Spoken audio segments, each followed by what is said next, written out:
എല്ലാ കൂട്ടുകാർക്കും അഞ്ജലീസ് ഫുഡ് കോർട്ടിലേക്ക് വീണ്ടും സ്വാഗതം. ഇന്നത്തെ വരവ് 4 മണി പലഹാരം കൊണ്ടാണ്. അപ്പോൾ വേഗം തന്നെ ഉണ്ടാക്കിയെടുക്കാൻ പറ്റും. അധികം നേരമൊന്നും വേണ്ട. ഒരു 10 മിനിറ്റ് ഉണ്ടെങ്കിൽ എല്ലാം ഉരുക്കി കൂട്ടി ഫ്രൈ ചെയ്തെടുക്കുകയേ വേണ്ടൂ. അപ്പോൾ വീട്ടിലുള്ള ഐറ്റംസ് മാത്രമേ ഉള്ളൂ. പ്രത്യേകിച്ച് വേറെ പുറമേന്ന് ഒന്നും ചേർക്കണില്ല.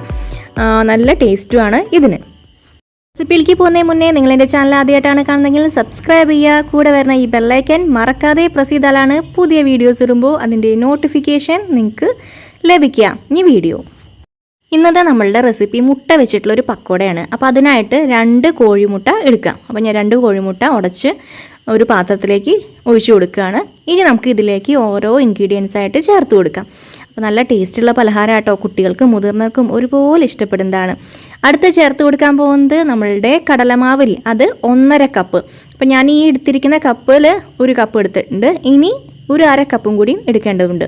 അപ്പോൾ ഞാൻ കാണിച്ചു തരാം കപ്പിൻ്റെ കറക്റ്റ് പാകം. കണ്ടില്ലേ, ഇതേപോലത്തെ ഒരു കപ്പാണ് എടുത്തിരിക്കുന്നത്. സാധാരണ കപ്പ് എൻ്റെ വീട്ടിലുള്ളത് മറ്റ് കുറേ പേര് എനിക്ക് കമൻറ്റ് ചെയ്യാറുണ്ട്. അതുകൊണ്ടാണ് ഞാൻ ഇങ്ങനത്തെ ഒരു കപ്പിൽ കാണിച്ചു തരുന്നത്. അല്ലെങ്കിൽ ഞാൻ മെഷർമെൻറ്റ് കപ്പാണ് എടുക്കാറ് അല്ലേ, നിങ്ങൾക്ക് അറിയാലോ അല്ലേ. അപ്പോൾ ഇത് എല്ലാവരുടെ വീട്ടിലും ഏകദേശം ഇതേപോലെ ഒരു ചെറിയൊരു കുഴിയുള്ള ഒരു പാത്രം ഉണ്ടാവും. അപ്പോൾ അതിലങ്ങോട്ട് അളന്നാൽ മതി. ഇനി അതിലേക്ക് 2.5 ടേബിൾ സ്പൂണോളം അല്ലെങ്കിൽ 2 ടേബിൾ സ്പൂണോളം അരിപ്പൊടി, തരിയുള്ള അരിപ്പൊടി ചേർത്ത് കൊടുക്കുക. അപ്പോൾ ഞാൻ അതും ചേർത്ത് കൊടുത്തു. അടുത്ത് നമുക്ക് വേണ്ടത് കുറച്ച് സവാള, വെളുത്തുള്ളി, ഇഞ്ചി, പച്ചമുളക്, അതുപോലെ തന്നെ മല്ലിയിലയും കറിവേപ്പിലയും, ഇത്രയും ഐറ്റംസാണ് എടുത്തിരിക്കുന്നത്. സവാള ഒരു ചെറുതും വെളുത്തുള്ളിയൊക്കെ ഒരു 4 അല്ലിയോളം ചതച്ചതാണ്. അതിടുമ്പോൾ ഇത്തിരി ടേസ്റ്റ് കൂടും. ഇത്തിരി അരിയണേക്കാട്ടും നല്ലത് ചതച്ചിടുന്നതാണ്. ഇഞ്ചിയും ചെറിയ കഷ്ണം, മുളകൊക്കെ നിങ്ങളുടെ ആവശ്യാനുസരണം ചേർത്ത് കൊടുക്കുക കേട്ടോ. ഞാൻ ഇപ്പോൾ 1.5 പച്ചമുളകാണ് എടുത്തിരിക്കുന്നത്. പിന്നെ കുറച്ച് മല്ലിയിലയും കുറച്ച് കറിവേപ്പിലയും അത്രേ എടുത്തിട്ടുള്ളൂ. ഇനി ഇതെല്ലാം നമ്മളൊന്ന് യോജിപ്പിച്ച് എടുക്കണം. ഇതിൻ്റെ കൂടെ സ്വല്പം ഉപ്പ് ചേർത്ത് കൊടുക്കുക. 1/4 ടീസ്പൂണോളം ഉപ്പും ചേർത്ത് കൊടുത്തു. ഇനി വേണ്ടത് മുളക് പൊടി 1 ടീസ്പൂൺ, അതുപോലെ തന്നെ മഞ്ഞൾപ്പൊടി 1/4 ടീസ്പൂൺ ചേർത്ത് കൊടുക്കുക. അപ്പോൾ മഞ്ഞൾപ്പൊടി ഇട്ട് കൊടുക്കട്ടെ കേട്ടോ. ഇപ്പോൾ ഇട്ട് കൊടുത്തു. ഇനി എന്താ ചെയ്യേണ്ടത്, നന്നായിട്ട് അങ്ങോട്ട് മിക്സ് ചെയ്യണം.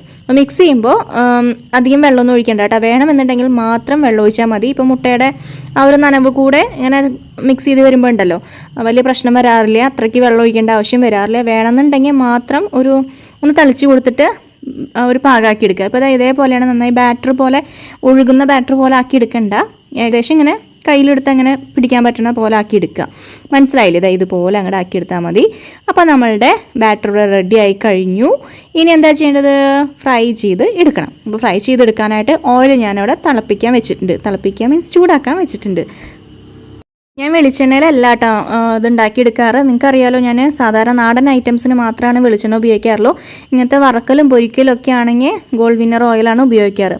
അപ്പോൾ അത് അത്യാവശ്യം ഒഴിച്ചു കൊടുക്കുക. മുക്കി പൊരിക്കാവുന്ന രീതിയിലോ അല്ലെങ്കിൽ ഷാലോ ഫ്രൈ ചെയ്തെടുക്കാവുന്ന രീതിയിലോ ഒഴിച്ചു കൊടുക്കുക. എന്നിട്ട് തിരിച്ചും മറിച്ചിട്ടിട്ട് നന്നായി ഫ്രൈ ആക്കി എടുക്കുക. അപ്പോൾ അതാ നന്നായി തിളയ്ക്കുന്ന സമയത്ത് എന്ത് ചെയ്തു, നമ്മൾ കുറേശ്ശെ കൈകൊണ്ട് എടുത്തിട്ട് ഇങ്ങനെ ഇട്ട് കൊടുക്കാം. കണ്ടില്ലേ, നന്നായിട്ട് പൊരിഞ്ഞ് വരുന്നുണ്ട്. അപ്പോൾ പെട്ടെന്ന് തന്നെ ഇതാവും, മുട്ടയൊക്കെ ചേർത്ത കാരണം പെട്ടെന്ന് കളർ ചേഞ്ച് ആവും. അപ്പോൾ മീഡിയം ഫ്ലെയിമിൽ വെക്കാൻ നോക്കുക. ഇല്ലെങ്കിൽ എന്താ ഉണ്ടാവുക, എപ്പോഴും പറയണ പോലെ കരിഞ്ഞു പോവും. അപ്പോൾ അതൊക്കെ സൂക്ഷിക്കുക കേട്ടോ. ഇപ്പോൾ ഇതാർക്ക് വേണമെങ്കിൽ ഉണ്ടാക്കിയെടുക്കാം, ബാച്ചിലേഴ്സിന് ഉണ്ടാക്കിയെടുക്കാം, അതുപോലെ തന്നെ കുട്ടികൾക്കായാലും ഉണ്ടാക്കിയെടുക്കാൻ പറ്റും നല്ല എളുപ്പത്തിൽ. അപ്പോൾ നല്ലൊരു ഈവനിങ് സ്നാക്കാണ് ഇത്. നമ്മൾ സോസിൻ്റെ കൂടെയോ മയോണൈസിൻ്റെ കൂടെയോ ഒക്കെ കഴിക്കാൻ പറ്റുന്നതാണ്.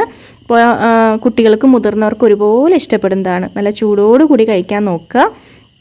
പ്രത്യേകിച്ച് ഇതിന് നമ്മുടെ പക്കോടയുടെ ഒക്കെ ടേസ്റ്റ് തന്നെയാണ്. വേറെ മുട്ട ചേർക്കണോണ്ട് ആ മുട്ടയുടെ കുത്തു വരുമോ എന്നൊക്കെ ചോദിക്കും. അപ്പോൾ അങ്ങനെയൊന്നുമില്ല, സാധാരണ ഒരു പക്കോട കഴിക്കുന്ന പോലെ എന്നാൽ ഒരു വ്യത്യാസമുള്ള ടേസ്റ്റുമാണ്. അപ്പോൾ എന്തായാലും ട്രൈ ചെയ്ത് നോക്കുക.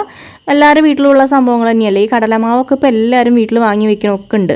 പണ്ടാണ് ആരും ഒന്നും സ്നാക്സ് ഒന്നും ഉണ്ടാക്കലൊന്നുമില്ല. സാധാരണ നാടൻ പരിപ്പുവട അങ്ങനത്തെ ഒക്കെ ഉണ്ടാക്കൽ. ഇപ്പോൾ എല്ലാവരും ഓരോന്നൊക്കെ കണ്ടിട്ട് ഉണ്ടാക്കാൻ തുടങ്ങിയില്ലേ.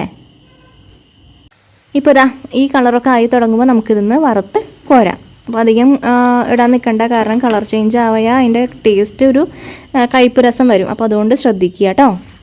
ഇനി അടുത്ത ബാച്ചും കൂടിയും ഇട്ട് കൊടുക്കുകയാണ്. വലിയ പ്രത്യേകിച്ച് പണിയൊന്നുമില്ല. നമ്മൾ നേരത്തെ ചെയ്ത പോലെ തന്നെ എങ്ങനെയാണ്, എണ്ണ ചൂടാവുമ്പോൾ കുറേശ്ശെ എടുത്തിട്ട് ഇതിലേക്ക് ഇട്ട് കൊടുക്കുക. കണ്ടില്ലേ, അപ്പോൾ നന്നായി ചൂടുള്ള കാരണം ഭയങ്കരമായിട്ട് പൊരിഞ്ഞ് വരുന്നുണ്ട്. അപ്പോൾ ഇനി മീഡിയം ഫ്ലെയിമിൽ വയ്ക്കുക. കളർ ചേഞ്ച് ആകുമ്പോൾ അങ്ങോട്ടും ഇങ്ങോട്ടൊക്കെ മറിച്ചിട്ടിട്ട് എണ്ണയിൽ നിന്ന് വറുത്ത് കോരാം. അപ്പോൾ അതാ ഏകദേശം അപ്പുറത്തെ ഭാഗത്തേക്ക് മറിച്ചിടാറായിട്ടുണ്ട്. മറിച്ചിട്ടെ കേട്ടോ. അപ്പോൾ എല്ലാം കൂടെ മറിച്ചിട്ട് കൊടുക്കുക. സൂക്ഷിച്ച് എണ്ണയൊന്നും കയ്യിലേക്ക് തെറിക്കാതെ നോക്കുക. അപ്പോൾ ഇതാ ആയിട്ടുണ്ട് ഏകദേശം. അപ്പോൾ ഇതും വറുത്ത് കോരട്ടെ. അപ്പോൾ നമ്മുടെ പക്കോട ഇവിടെ റെഡി ആയി കഴിഞ്ഞു. എന്ത് പക്കോടയാണ്? മുട്ട പക്കോട. അപ്പോൾ അതാ ഈ പക്കോടയ്ക്ക് പ്രത്യേകിച്ച് ഷേപ്പൊന്നുമില്ല കേട്ടോ. നമ്മളെ പക്കോട എങ്ങനെ ഉണ്ടാവുക അതുപോലെ തന്നെയാണ്. ഷേപ്പിൽ വേണമെന്ന് വെച്ചെങ്കിൽ നല്ല ഭംഗിയിൽ ഉരുട്ടിയൊക്കെ ഇട്ടോളൂ, കുഴപ്പമൊന്നുമില്ല. ഇതാണ് അതിൻ്റെ ഒരു ഷേപ്പ്. അപ്പോൾ അങ്ങനെ ഉണ്ടാക്കിയെടുക്കുക. അപ്പോൾ എല്ലാവർക്കും ഇഷ്ടമായി എന്ന് വിചാരിക്കുന്നു. പുതിയ വീഡിയോ ആയിട്ട് വേഗം തന്നെ വരുന്നതായിരിക്കും. അപ്പോൾ ശരി, താങ്ക്